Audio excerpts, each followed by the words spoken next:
Good afternoon, and welcome to the National Press Club. My name is Teresa Warner, and I am the 105th president of the National Press Club.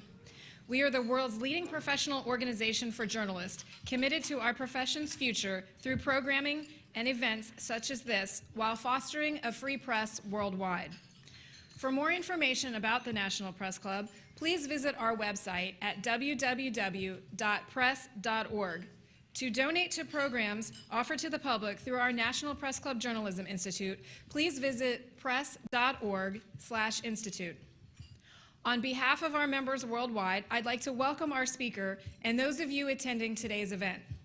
Our head table includes guests of our speaker, as well as working journalists who are club members. And if you hear applause in our audience, we'd note that members of the general public are attending, so it isn't necessarily a lack of journalistic objectivity. I'd also like to welcome our C-SPAN and our public radio audiences. Our luncheons are also featured on our member-produced weekly podcast from the National Press Club, available on iTunes. You can also follow the action on Twitter using hashtag NPC Lunch. After our guest speech concludes, we'll have a question and answer segment, and I will ask as many questions as time permits. Now I'd like to introduce our head table guest, and I'd like each of you here to stand up briefly as your name is announced. From your right, Keith Hill, editor, writer for BNA. Kevin McCormally, editor, director of the Kiplinger Washington Editors. Andrea Stone, senior national correspondent for the Huffington Post. Scott Wilson, White House correspondent for the Washington Post and the Gerald R. Ford Presidential Foundation Journalism Award winner for the coverage of the presidency. Liz Spade, managing editor for the Washington Post. Stephen Ford, chairman of the Gerald R. Ford Presidential Foundation and son of President Ford. Allison Fitzgerald, freelance journalist and National Press Club Speakers Committee chair. Chris Matthews, host of MSNBC Hardball with Chris Matthews. Ken Dalecki, freelance editor and member of the Speakers Committee who helped arrange today's luncheon. Joseph Calaveruso, executive director of the Gerald R. Ford Presidential Foundation. Corinne Riley, military affairs reporter for the Virginia Pilot and the Gerald R. Ford Presidential Foundation Journalism Award winner for coverage of national defense. Julie Bykowitz, national political reporter for Bloomberg News and a new young member of the National Press Club. Mark Shands, senior editor, Air Force Magazine.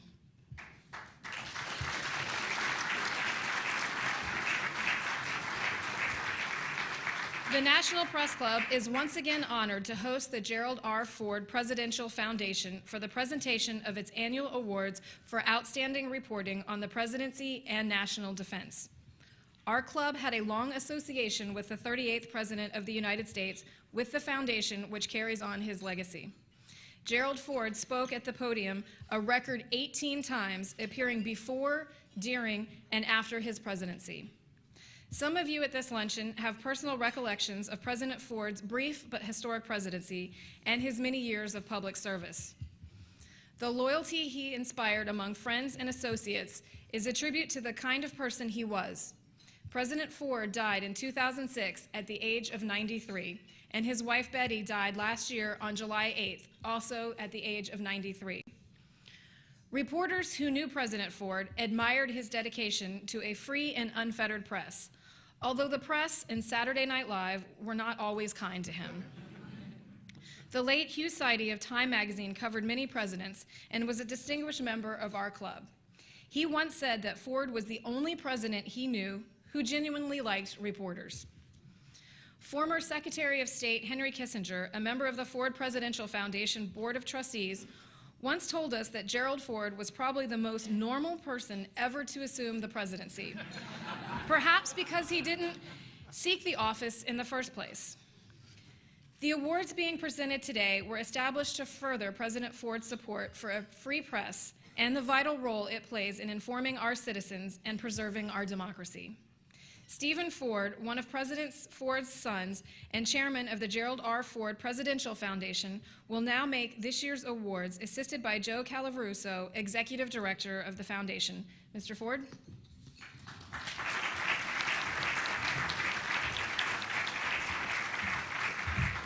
Thank you, Teresa. It's an honor to be here, and Dad did it. He had a wonderful relationship with the press. He every morning he would get up and he would to his last day. I'm telling you, he would have a stack of 5 or 6 newspapers that he would read every morning. He had the Washington Post, New York Times, and on, LA Times. But the last one he read was always the Grand Rapids Press, the local newspaper. And I used to ask him, I said, Dad, why the press at the end? He says, well, you know what Congress and the White House is doing because of the Washington Post, New York Times, LA Times. But you actually find out if it's working when you read your local newspaper. So that's where he thought that, the rubber finally hit the road was the local press. And they were the ones that find out if what people are doing in Washington, D.C. and the federal government is actually reaching the people. So that was his theory on the press there. But honored to be here. The Ford family's glad to be here. We have a lot of our trustees from the foundation. My sister Susan and my brother Mike, if you guys would stand, say hello.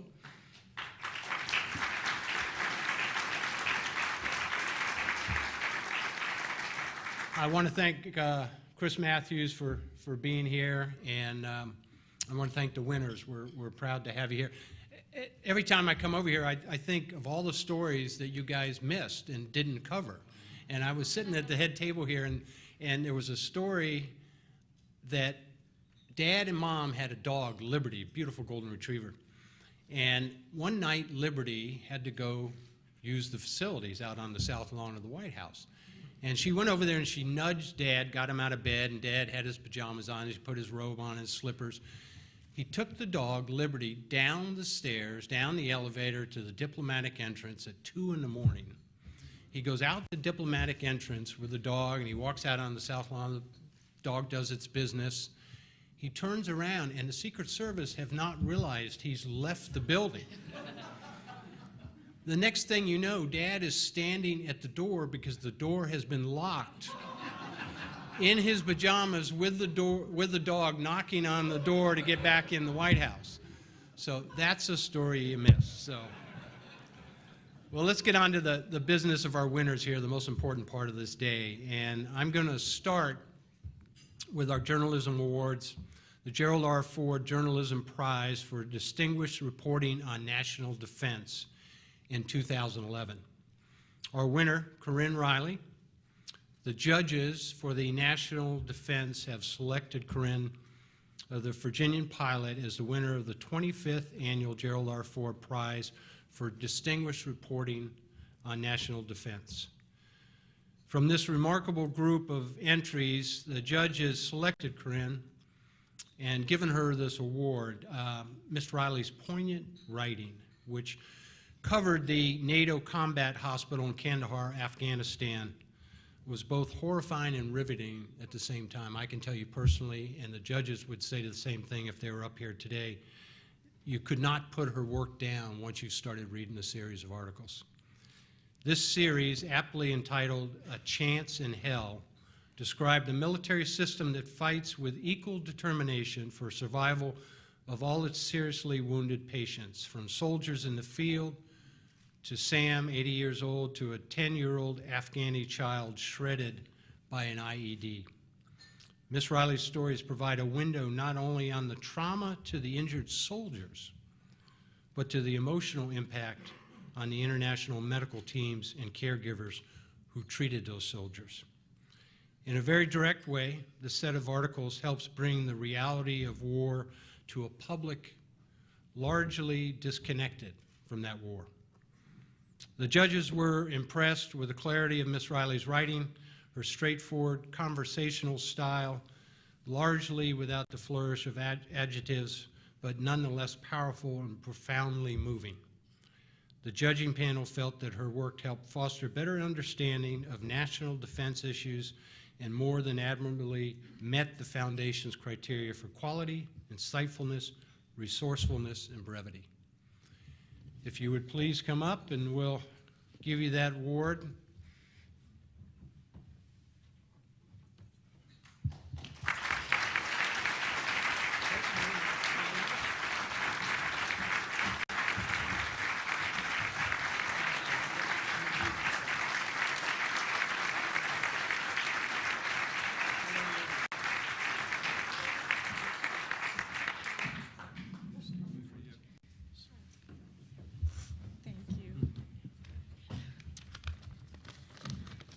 Thank you. I went to Afghanistan for this story with a photographer from my newspaper, and you know, both of us had been to conflict zones before, but it's safe to say that we were truly blown away by the level of sacrifice that we witnessed at the hospital in Kandahar. And I think we both decided early on that the best way that we could honor that sacrifice would be to document it as faithfully as possible. And if this award is any indication that we succeeded in doing that, then I couldn't be any prouder to be here. I'd like to thank the Ford Foundation and my newspaper, the Virginian Pilot, as well as everyone who worked on this series. And most importantly, thank you to everyone at the Kandahar Roll 3 for putting their trust in us and allowing us to document their important work. Thank you.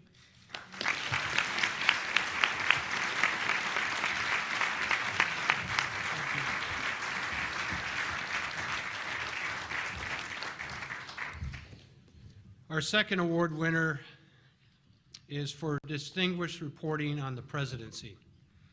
The judging committee has selected Scott Wilson of the Washington Post as the winner of the 25th annual Gerald R. Ford Prize for distinguished reporting on the presidency. Covering the presidency with distinction in modern times is uniquely challenging. A large number of highly talented reporters, often the best in their respective organizations, are all pursuing the same news stories every day with a limited number of disciplined sources. There's extreme pressure, and it can be applied on those who go outside of the familiar narrative. In this environment, that encourages conformity. Scott Wilson of the Washington Post stands out as a nonconformist, bringing his readers on-the-scene analysis of the White House activity that is not available anywhere else.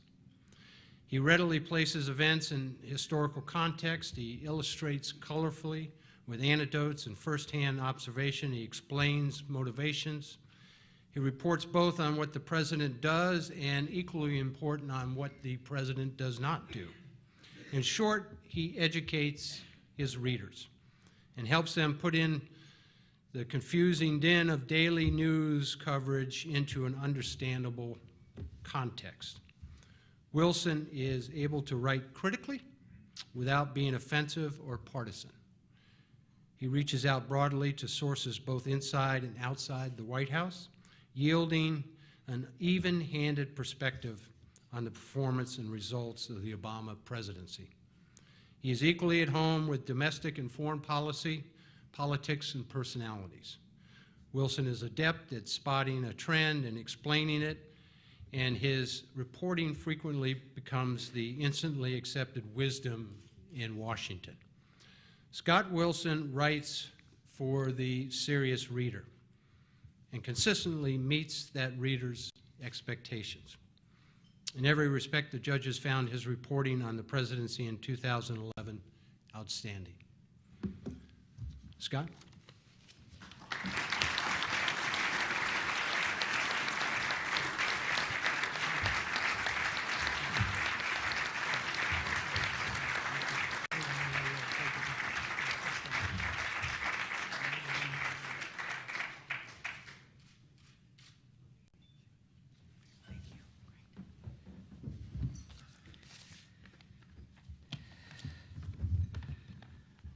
Thank you very much for this honor, particularly to the Ford family and foundation.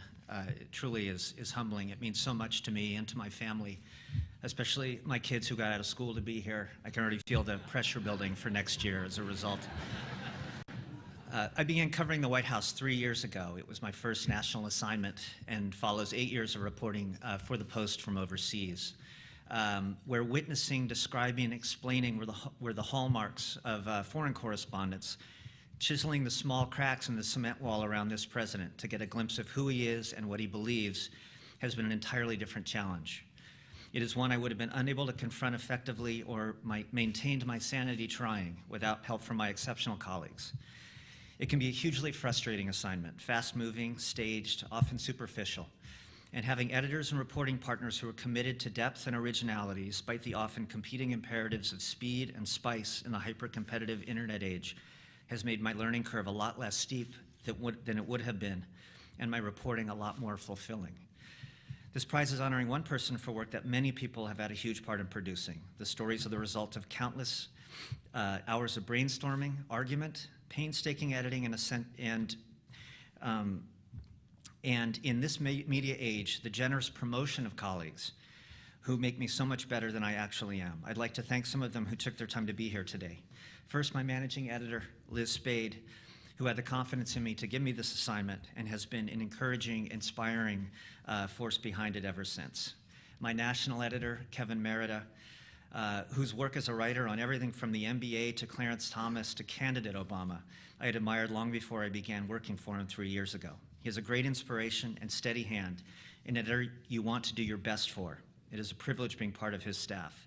His deputy, Cameron Barr, is simply the finest editor of words and ideas I've ever worked with. Our partnership began years ago when I was the Post correspondent in Jerusalem, then continued as editors together on the foreign desk. His guidance, insights, care with words, and creativity are the driving force behind much of this work and much of my work over the years. I owe him a huge debt of gratitude. The Post has been a wonderful professional home to me for nearly 15 years, and it is not only because of editors like Kevin and Cameron, but fellow reporters such as Ann Kornblut and Chris Saliza. Ann is an award-winning White House reporter who has taught me how to write about the president. She's been a trustworthy sounding board, an idea machine who injects essential humor into what can often feel like a bang your head here exercise, covering such a closed institution and private president. Chris is the state-of-the-art of national political reporters, smart, original, entrepreneurial, a must-read, and he has generously provided not only his ideas and vast knowledge, but also kindly promoted my work among his legion of Twitter followers and television viewers. It has made a huge difference.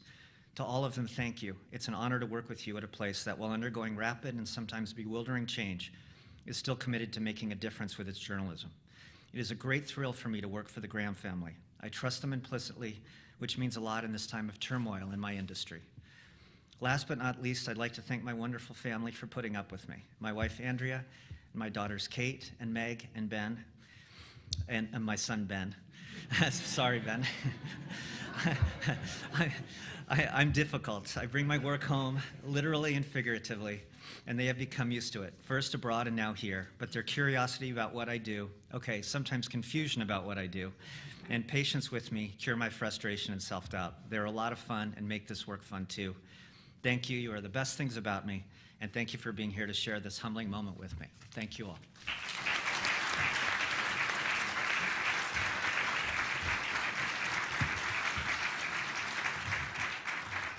Let me close out my part of this program. We had two great winners. I do want to mention we had an honorable mention. The judges felt, and we have several of the judges here, some of them trustees, some of them not. The judges felt very strongly that we had an honorable mention for distinguished reporting on national defense, and that would be Sean Naylor. Sean, you're sitting back there. Just stand, please.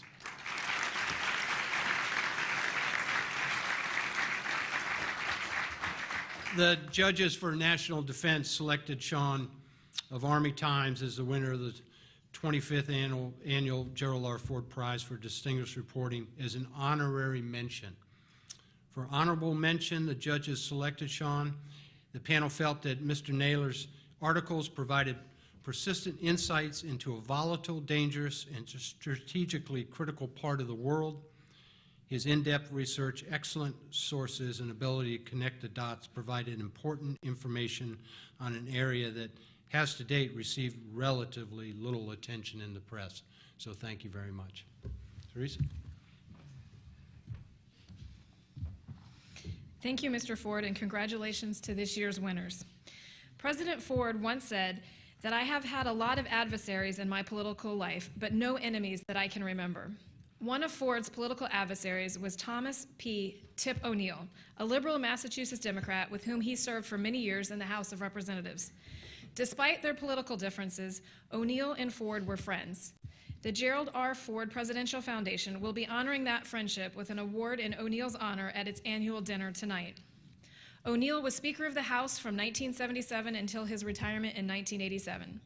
Toward the end of his career, he hired our luncheon speaker to be his press secretary. Chris Matthews was born in Philadelphia and graduated from the College of Holy Cross in Worcester, Massachusetts. He served in the Peace Corps in Africa from 1968 to 1970. After coming to Washington, Matthews worked as a U.S. Capitol policeman before working for 4 Democrat members of Congress and then as a speechwriter for President Jimmy Carter.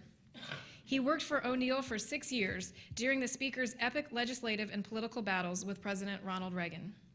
Matthews worked in Washington for San Francisco newspapers from 1987 to 2000. He started his talk show, Hardball with Chris Matthews, in 1997.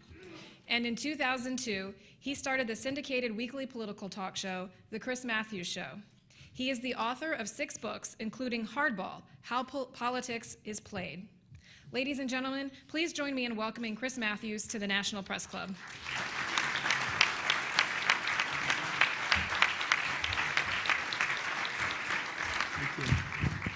Thank you. It's great to be here for Tip and for Jerry and for their friendship. And I want to talk about that today. And by the way, congratulations, Corinne. I couldn't believe you were a little nervous speaking here, and I kept thinking, I never get nervous speaking, but going to Afghanistan would really get to me. And Scott, you're great. You're great. Every time I got on the bus covering campaigns and I'd watch the really people with the quality newspapers, and they'd sit around me and I'd watch them file a few things and check a few things, and I'd pick up the paper, that a beautifully turned out factual piece the next day. I was always blown away by the straight reporters. You know, commentary is easy. It's very easy. Just say what you think, but reporting is work. You guys are good. So I want to talk about what's going on today and the way it used to be. I always tell kids when I write a book like the book I just did on Jack Kennedy, Elusive Hero, which was not mentioned, but that's a good book. It's still available for Father's Day. By the way, on Father's Day, they sell 1/5 as many books as at Christmas, by the way. It's a big opportunity to mention that. I always tell young people in their 20s, it's all true. Because times have changed, and you have to tell them about the past in a way. And as your parents, and as a new grandparent, I must say, I feel the responsibility to always tell people about the past, because my parents always did that. And they made me seem much older than my age because they always told us about the war, World War II. They were always talking about the war. Remember that phrase for your parents, the war, before the war, after the war. Housing was never as good after the war as before the war, although people like the Catholics got in the door after the war, so some good things happened, and Jewish people too. So a lot of things before and after the war were different. You know, politics is different today, and I don't think it's better. And my secular religion, after being here 41 years in this city without smokestacks, without factories, it only makes one thing here. The only thing we do here, if you look around, is make deals, good deals, compromises. It's called legislation. It's called government. That's what we do here. We come here from different points of view. We keep our points of view, but we find a way to govern this country. That's what we do. That's why we're here.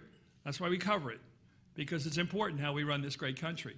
And I think sometimes people come here with another point of view. Well, I think the only point of view is trying to make the government work. And I think about all the different directions we do come with. And I worked for the Speaker who had one point of view, and Gerald Ford had another. But you know, I think it takes a couple things for this city to work. One, you have to listen to the other side, even if they're lame-brained. You know, you got to listen to them. You got to listen to the Tea Party, believe it or not.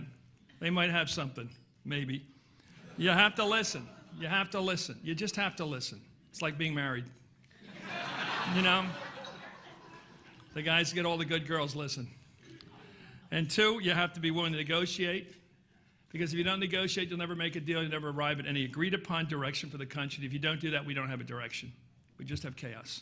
And right now, it's something like that. So I want to talk about Gerald Ford and Tip O'Neill. Tip O'Neill was one tough guy. I can tell you he was one tough boss. People say, "Did you like that job?" Well, I can tell you it's the toughest job I ever had. As Kirk O'Donoghue, as chief counsel, said, we got about 1,000 around here. If you don't bat 1,000, it's somebody's fault. Mine.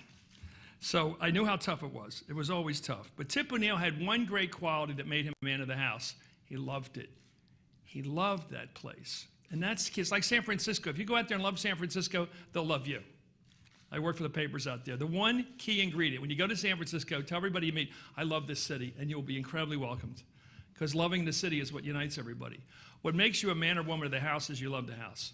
I remember once telling Jerry Brown, very different story. Jerry Brown said, why would anyone run for the House? I said, the camaraderie. He said, what? He had no idea what that meant. He had certainly no value on it. Hanging out with the guys was not his idea of heaven. But hanging out with the men and women of the House is what it's about. It's about sharing that community.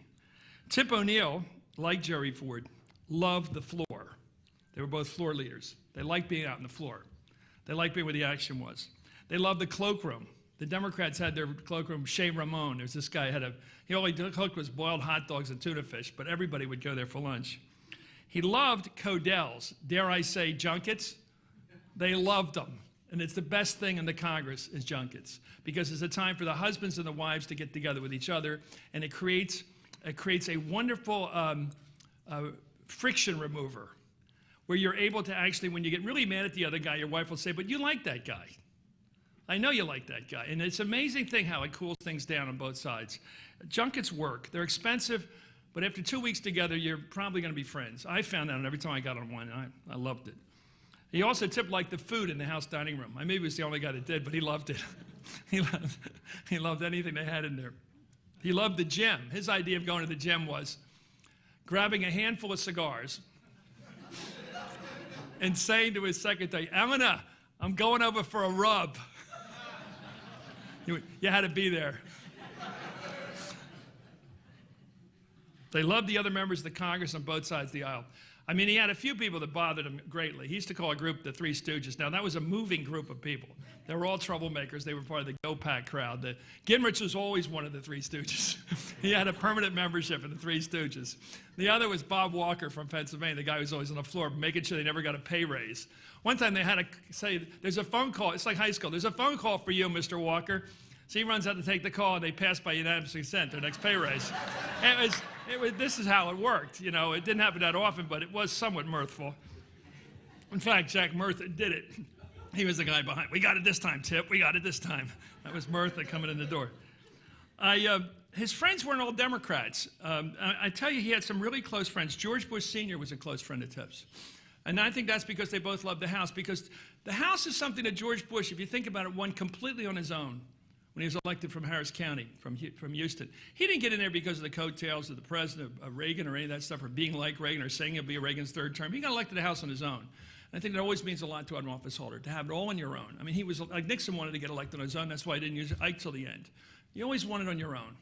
And I think that's why Gore tried to do it on his own. He didn't quite make it, but he tried it the same. There's a lot of pride in being in public office, being truly elected by the people. He liked George Bush Sr. a lot. In fact, I don't know what he felt. Well, I could probably guess what he thought at the caucus, but he really liked Bush. And he loved Sil Conti. They'd have cards every night. He and his wives would play together. They were living down at Sumner, near the Defense Mapping Agency. They hung out together. Bob Michael, boy, they were buddies, really. But the guy he really loved was Jerry Ford. Jerry Ford, I hear him talking about him all the time. You know, Jerry Ford's living a good life out in Palm Springs and dresses for dinner now. We don't fit in. It was great. It was always about status.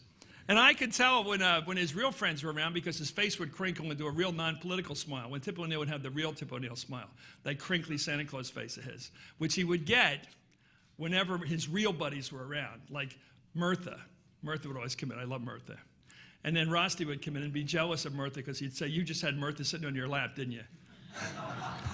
He was in here sitting on your lap. It's like a little boys' club. It's like a tree house over there sometimes. The people's house, how proud they all were of that.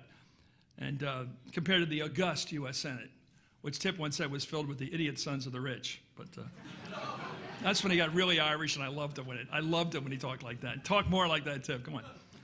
The real Irish attitude toward the elite, which is great when it came out. Because he used to cut the lawn at Harvard. He didn't go to Harvard. He went to BC, but he used to cut the lawn with shears back in the 30s when the rich people went there. And there was no meritocracy back then. And he would be cutting the shears on the lawn. And the overseer was like Simon Legree would come by and say, up off your ass, O'Neill. Shear the lawn on your knees. I mean, this is a memory. And you're watching all these guys with the boater hats drinking champagne during Prohibition. You have a certain attitude. You know what I mean? As you grow up Irish like that. Very interesting stuff. I love this stuff.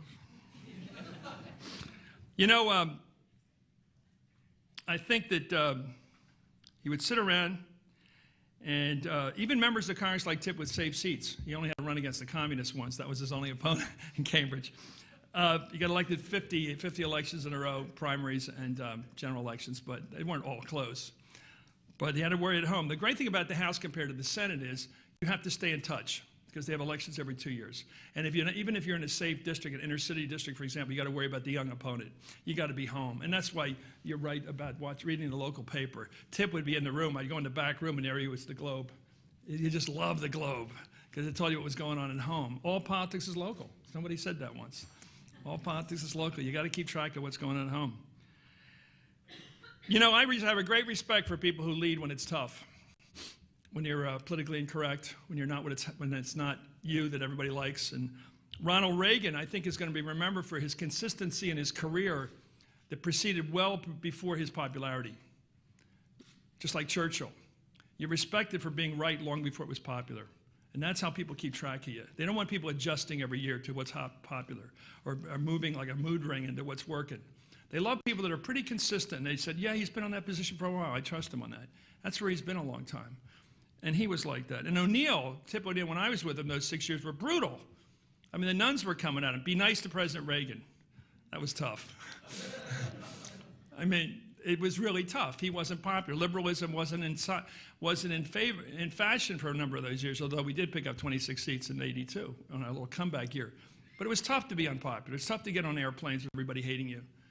And Reagan put up with that for years, and then he became popular. Tip put up with it, and he finally came back by the end of the term, and he got great numbers and popularity at the end, but it was tough, and I respect people like that. Gerald Ford did something as president, appointed president, that I didn't like he did it. He pardoned Nixon. But when you think about what he did, it was very unpopular, probably cost him the presidency. He had the courage to do what was right, because if we had let Richard Nixon's problems remain our problems for another 2 or 3 years, we would have never gotten out of it. It would have been 2 or 3 more years at least of fighting over Nixon. Instead, he said, why don't we heal the country and start over again and get the country moving again? And I think that was an example of, well, country first is not a bad motto, is it?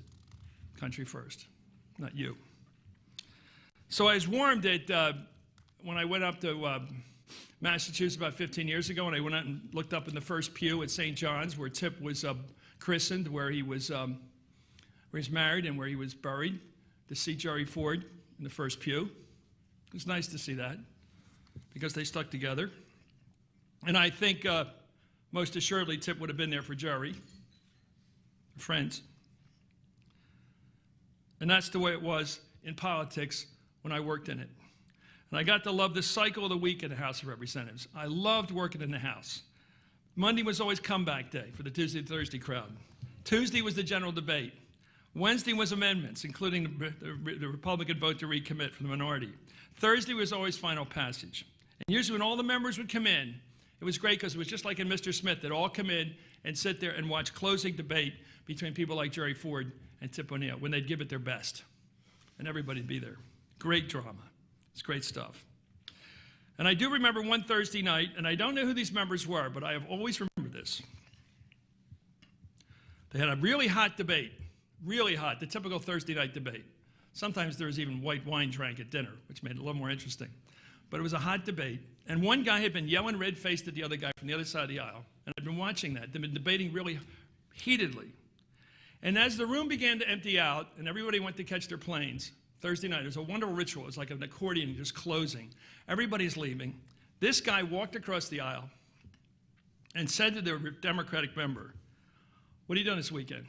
The guy had been yelling at.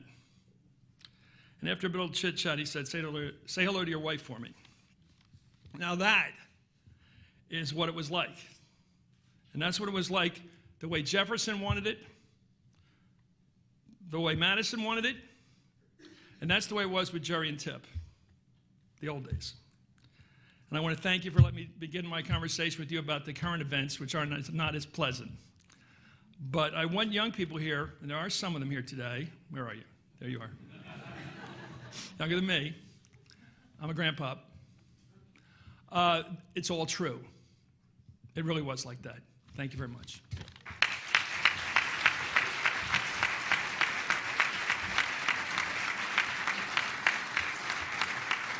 Now for the fun stuff, the questions.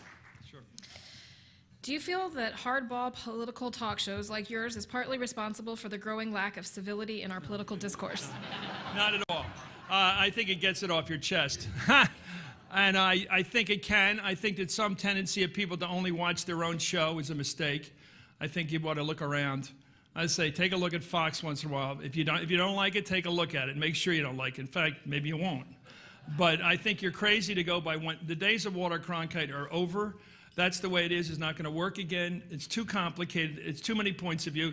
I just finished the Cronkite book, which is an excellent book by Doug Brinkley. He had a point of view, and we all knew his point of view. He was a liberal the whole time he was in television. We all knew it. If he didn't know we knew it, he wasn't aware of it. But everybody else knew it. And the idea, he was a great reporter, an honest reporter, but he had a point of view. Today, those points of view are more transparent. They're more acknowledged. I always say to people, if you watch television, you can't tell the difference between fact and opinion. You're rare, because almost everybody can. I think Al Sharpton is pretty known for his points of view. I think people know what they're getting when they watch him. They know me. After all these years, they know where I'm standing. I think people are smarter than people who look out for them acknowledge. People are smart. They know opinion, and they know fact. And I think they want 3 levels every night they watch my show. They want fact. They want the news. They want it around 5 o'clock, because we're on pretty early. 2, they want analysis. They want to know what it means. And they want to know what you think. They watch my show to find out what I think. All 3. You got to be fact-based. We fight over facts. Like I say, every fact must come from a quality newspaper like the Post or the Times or the Journal. Fact, it may come from AP, but I don't want to hear it came from anywhere else, really. I'm really tough on that. I want facts. And secondly, we do analysis, and we always want to be smart on the analysis first, and then later with the opinion. I try to do all 3. That's my job. And sometimes, and I do find that people will tend to vote after they watch me. I can't imagine being able to follow my show without reading a good newspaper. You wouldn't know what we're talking about. And secondly, I can't imagine watching a show like mine and not being committed to vote. So I think from both ends, in terms of forcing people to read the paper or getting the people that do read the paper to watch more. But I always say to people, watch something else. If you like it, watch the Lair Hour. It's damn good. George Stephanopoulos is damn good on Sunday. I mean, I watched it yesterday. Meet the Press is great. A lot of people watch these shows as duty. Put it together. Put your own stew together. I don't know anybody gets more angry after watching television. A lot of people get confirmed in their views. I do think there is some ditto head thinking that goes on in this country. People that listen to Limbaugh, and that's all they listen to. I don't think they're growing, you know.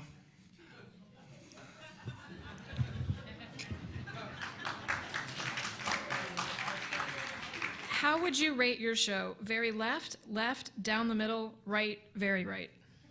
Well, you missed one, center left. I'd say we're 40-yard line. I think most people would say 40-yard line. I mean, my voting record as an individual is certainly not consistent. And so I pretty much advertise how I vote. So it's, I think my views on a lot of things are, I thought the Iraq War was a disaster. I made that clear since 2001. I'm right on that. Fiscal policy, I want to see a long-term debt.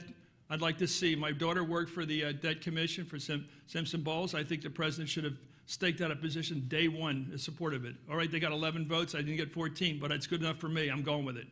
I think if he had done that, it'd be better off. I think he should have gone with the Keystone Pipeline. I don't know how you oppose jobs at this point. I can't even think of the environmental reason because nobody's told me what it is. I think he should have sold more health care, explained why it's important to the middle class, not just to, we already have a health care program for poor people. It's called Medicaid. It already exists. If you don't like socialism, well, we got that for poor people. This was a program to be fair to the middle class and force them to pay their share so there's no free riders anymore. It was a Republican plan hatched at the Heritage Foundation. He never sold it that way because he had to keep the left happy, but he should have sold it honestly. It was not a left-wing proposition. It was a very conservative proposition. And he never sold it properly. So I think we're pretty critical, and I think I put it together my way. And I've been doing this longer than anybody. I've been on live TV since '94, and every night, and I'm on 6 times a week, and people have figured me out. I think people are smart. They figure you out. Like, you know, you get to know the person after a while, you know, I think. What do you make of the changes taking place in the media, the decline of traditional newspapers and TV networks, and the role of social media? Well, I worry about social media because I love newspapers and I love editors. Because without an editor, I don't know where I would have been with the Examiner and the Chronicle. I love editors. I mean, there's nothing like turning in a takeout piece on Friday afternoon and getting the call back. I got 2 or 3 questions. Gail Benzer used to be my desk person, and 2 or 3 questions. And where'd you get this? And Phil Bronstein, the editor, would say, where'd you get that? Where'd you get it? What's this official? How high are they? And it's great. And then you get the call back, you're free. You're off for the weekend. You know, and I love to be edited. And I try to edit the people that, I mean, who wrote this? I have a word for it when I do it at work and somebody writes something for me. Who wrote this? And there's an expletive there. And then I want to know, where'd that come from? And let's check that out. And I do think I have an instinct for what may be wrong. You can't catch everything, but I know on television you don't have a corrections page. Social media, I want to know who the editors are. You know, I love, you know, everybody reads Huffington and all that, but I'm waiting to see, editing is going to be a big part of it. You can't just have opinion pieces thrown in at you. There's always the danger with opinion pieces because they don't get edited when they come from outside, but I think fact-checking is, you know, I worry about it. I just worry about fact-checking. And I always worry about weekend wire stories even because you have younger desk people that don't know the history and they'll say things that just aren't, they'll let things get by them and it just drives me crazy. Like the controversy over Alger Hiss. There's no controversy. He was a red spy. I mean, just move on. There's no controversy. Don't throw that in because you're too lazy to look it up.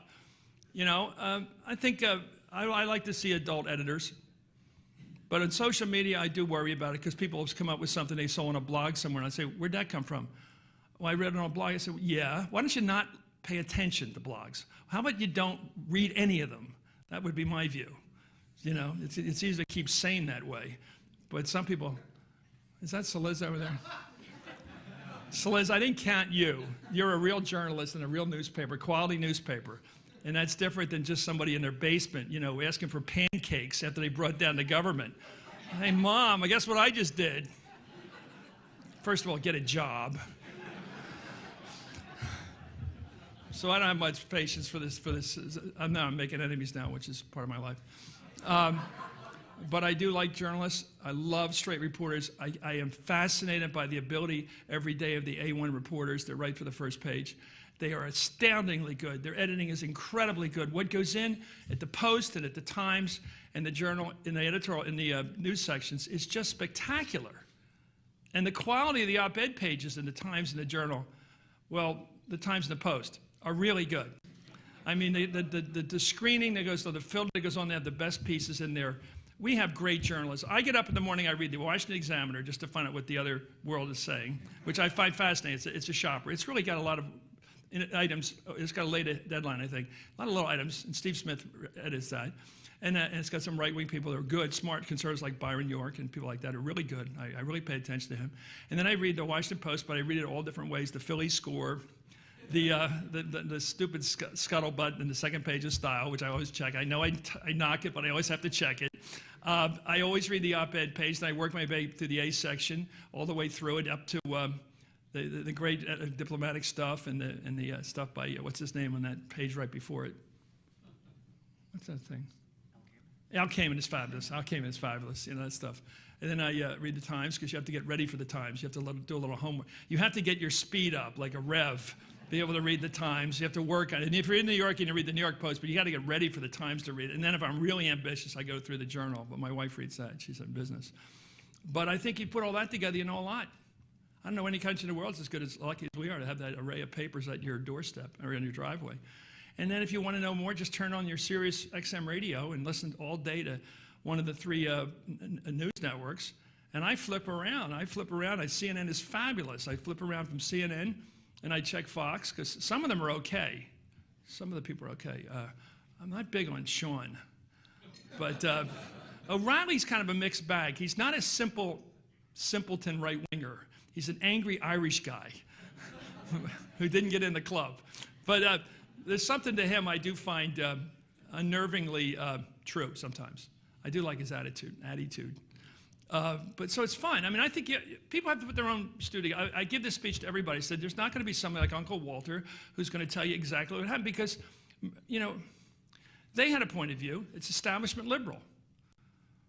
The big networks for years had establishment liberalism as their basis of true north. That's what they were, Cronkite and Edward R. Murrow, establishment liberal. Everything was liberal, basically, good, but it was a point of view. And they laughed at Goldwater. Cronkite mocked him with the way he pronounced his name. It's all true. Go back and look at the tapes. Barry Goldwater said today. You know where he stood. So the idea that there was some objective reality out there that we're missing, I think, is a mistake. Obama promised the public and journalists that he would have the most open administration in history. Has he delivered? Well, I don't know what the question is, really. Transparency in government. Yeah, I don't know what the relative scorecard is. Is the scorecard something we could find? Well, Do you have a point of view on this? Go do ahead. I have a point of view? I'm the moderator here. I actually don't have a point of view. But when he came to office, he said that he was going to be the most open. He was going to be having press conferences and being open. Do you feel he has? I don't count them. I mean, I think Bailey press conference and Carney is a journalist, and he's doing what he's doing. And I think Gibbs was smart. Beat me at Jeopardy a couple weeks ago. I think they have it open. Yeah, they have press conferences, and he has a lot of them. I don't think people were dying for more primetime press conferences. I don't think that's a big issue. I think the other candidate, I think, is used to a business press, if you want to compare the two, since we're into matching these days. I think that Romney's used to a business press, which is you only get in when they want you in. CEOs only see journalists when they want to see them. And I think he'll have to deal with that differently as time goes on. I don't think he spends a lot of time answering questions at the rope line. But it's not a big issue with me because I'm in the commentary analysis business, and I don't have to do what a lot of reporters have to do, which is to get up close to these guys and get the latest break. It's different. I don't really have the ability to judge that, But you might ask Chuck or Chuck Todd or somebody, or Chris Liz or somebody.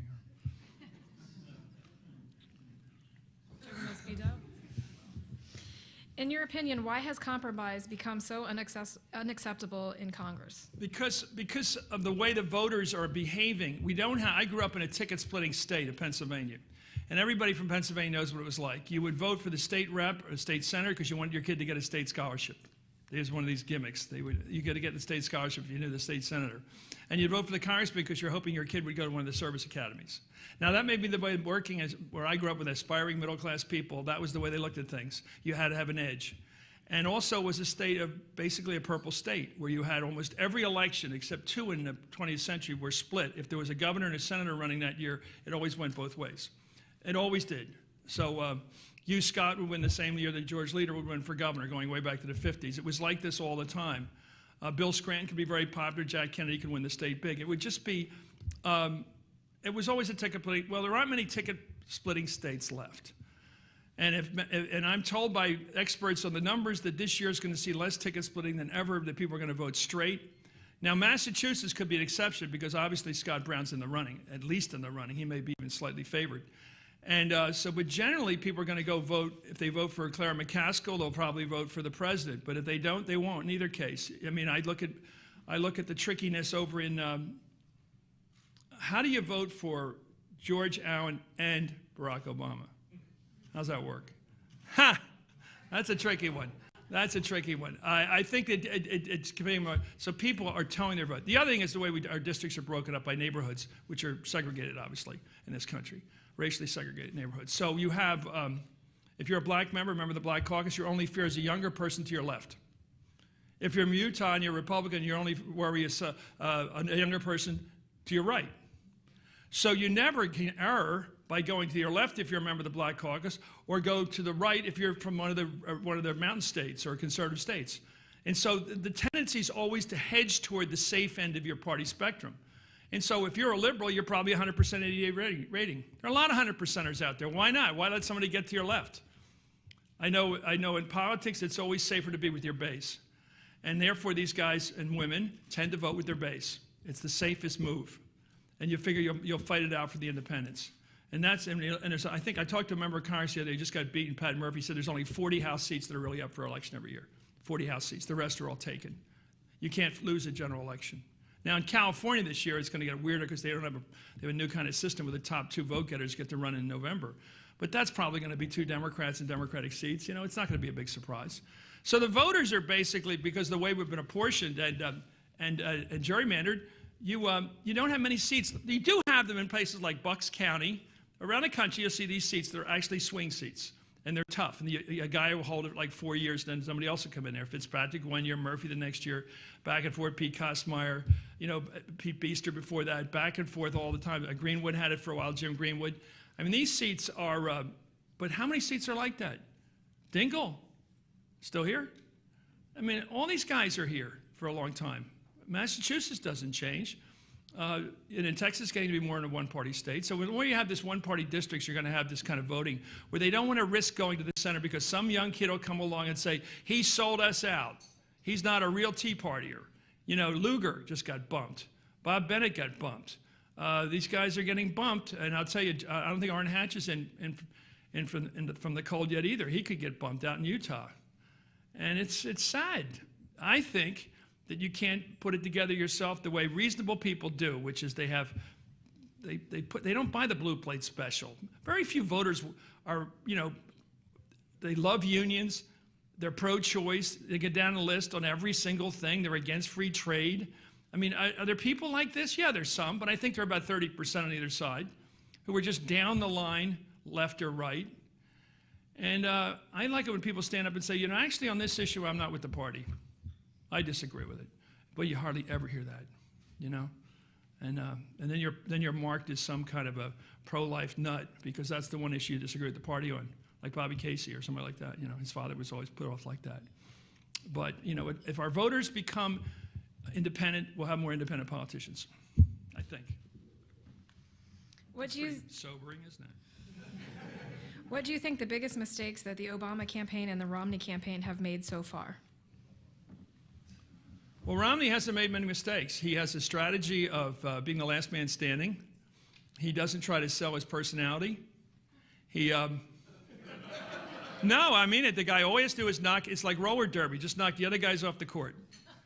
A lot of super PAC money knockoff, Gingrich knockoff. I watched these they were like Dresden bombings. You couldn't hide you could watch Entertainment Tonight all night, you still would be hit. You can't hide from the incoming. It was a relentless negative advertising, and it was done by these super PACs, like Restore Our Future. And so he's found himself as the nominee now, basically through a process of elimination. Brilliant campaigning. I think he has a very strong team. I haven't seen mistakes a lot from him because he's won every contest in a sense. He blew them all away. And now they're all endorsing him to various degrees. The women are coming back, according to polling this week. The Republican Party historically falls in line. They don't fall in love, they fall in line. Democrats have to like you. I mean, Republicans are basically an organized political party, so, which is unusual. I remember growing up as a kid in my early 50s, I'd watch the conventions, and there was always a woman at the front, at the head of the convention saying, will the delegates please clear the aisles? And they never did at the Democratic convention. Then I noticed the Republican convention, and when they say clear the aisles, they did. It's an extraordinary political party.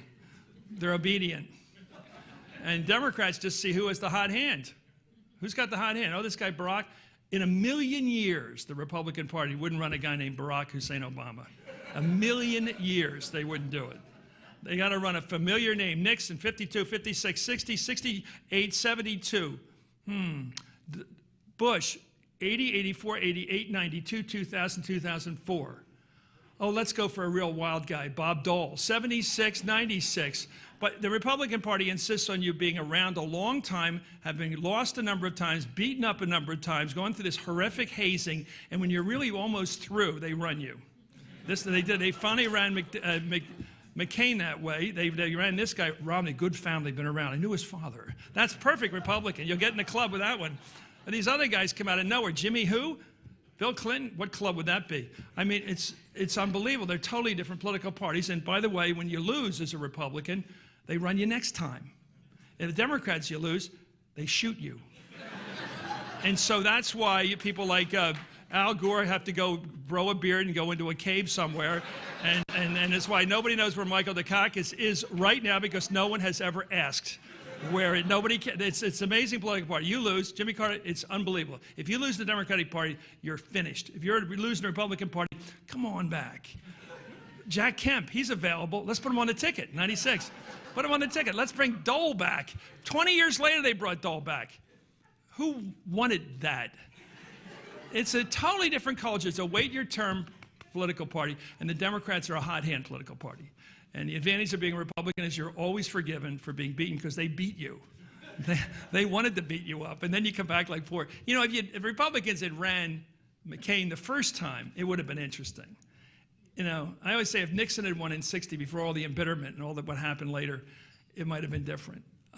You know, it's that they wear them out and they get so bitter by the time they get in there. And it's just the rules are you have to completely bow to everything. Now, this guy Romney, I don't think he's driven by, you know, hard principle.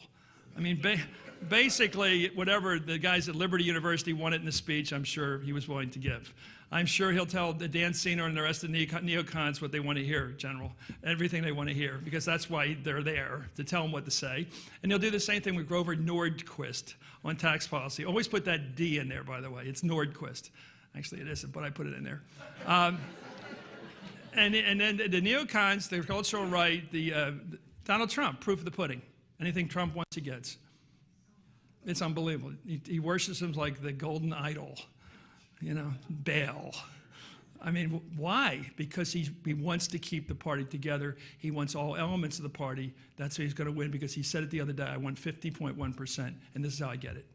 I mean, you want transparency, you get it from him. He openly tells you how he's going to win the presidency by getting every element of the conservative movement for him, and he'll accept what they want, and then he'll go in there, and then he will then become independent of them. That's the tricky part, because he is a moderate. I think he's a practical guy, but how many deals will he have to obstruct? That's the question. And Obama, his mistakes have been pretty obvious. I think he should have explained the health care bill as a moderate Republican plan coming out of the Heritage Foundation, not a left-wing plan. It's not socialized medicine. He should have never let that get started. I think he did that to keep the left happy. I think he should have never used the word stimulus. It's the worst word I've ever heard in politics. It suggests just peeing it out the window, wasting your money. Stimulus. What does stimulus mean? It means nothing to average person. Jobs programs, road building, stuff that means something to people. Not just paying off the states and localities by meeting their bills. Why don't you build something that Eisenhower built the interstate highway system. He called it the National Defense Highway System. All Obama has to do is say, I rebuilt the auto industry, now I'm going to build the highways. My way is the highway. I'm going to start doing construction in this country with a lot of people working, because this is what they do in Europe, because Europe had the Channel and the TGV at 365 miles an hour, and you don't even know you're moving. The bullet trains are all over Asia, and we're sitting around with Amtrak, which is like a buckboard, and that's all we got. And it's about time we caught up with the world in our public sector, because guess what? The jobs that have disappeared over the last 4 years have been in the public sector. If somebody would just look it up, private sector job growth has been there, but it's been offset by pullbacks and layoffs in the states and localities across the country. It's so ironic that nobody knows that. Why hasn't he told us? And why hasn't he done something about it? Interest rates are zero. People are sending their money to Germany and paying for them to keep it. It's a good time to invest in infrastructure and do things that put people to work. And a lot of people out of work. Anyway, I think he ought to do it and tell the Republicans to say no. If they're going to say no to spam, get them to say no to steak. They're saying no to every little thing he puts up there. Why doesn't he go up with something big? That's what I say he does wrong. He doesn't think big enough. He ought to jam it just like Truman did at the Turnip Day speech in Philadelphia, 1 o'clock in the morning in 1948. Call the House back into session, the Congress back into session, and post the problem. We have X many people unemployed. Let's put them to work. Let's do it. And at least then the public would know what the election's about. So that would be my advice to how he can fix it. We're almost out of time, but a couple of housekeeping items to take care of. No, almost. I got one more for you. But I do want to remind you, on June the 9th, the Press Club is having its 15th annual Beat the Deadline 5K race. Have you signed up? There'll be pancakes. There'll be pancakes. And you can meet P90X founder Tony Horton. 3.1.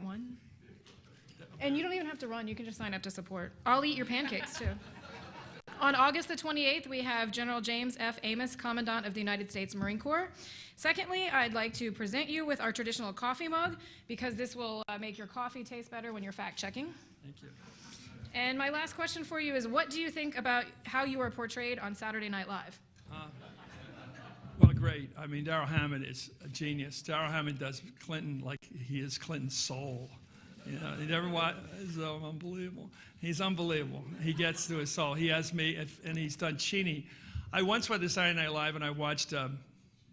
It's Cheney, not Cheney. Check just call the phone book. Call Laramie, and ask. It's Cheney. before they start, at 11:30, they are actually live. It is Saturday Night Live. And Darryl Hammond would like be prowling around as Cheney in the Oval Office. The way Cheney did was that lip curled thing, you know. It was like he's already in character. It's so great. He does the best Cheney. Anyway, I liked him doing me too. Thank you. Thank you all for coming today. Also, thanks to the National Press Club staff, including the Journalism Institute and Broadcast Center, for organizing today's event. And a reminder that you can find more information about the National Press Club on our website at press.org. Thank you. We are adjourned.